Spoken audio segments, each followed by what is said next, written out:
Le président de la République du Congo, Denis Sassou Nguesso, a entamé ce lundi 30 mars une visite de 3 jours en Angola, une visite officielle qui entre dans le cadre du renforcement des relations bilatérales entre les deux pays.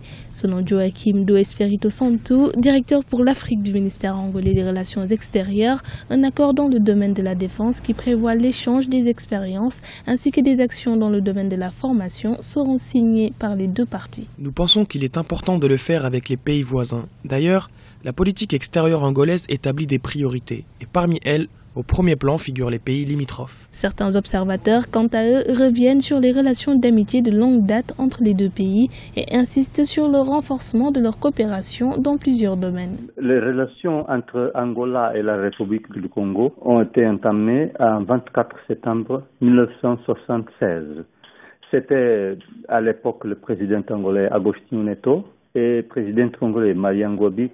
Alors, on a signé un traité d'amitié et coopération et ce traité c'est valide jusqu'aujourd'hui. On va supprimer les visas dans le passeport diplomatique et de service et on va donner un nouveau élan à la coopération commerciale et économique parce que pendant les années, on a signé beaucoup de traités et des accords. L'Angola et la République du Congo sont délimités par une frontière terrestre internationale longue de 2511 km.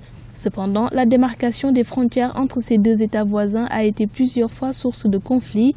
Le plus récent date d'octobre 2013 lorsqu'un malentendu sur une opération de bornage de la frontière dans la région de Nyari, dans le sud du Congo, s'est transformé en crise militaro-diplomatique.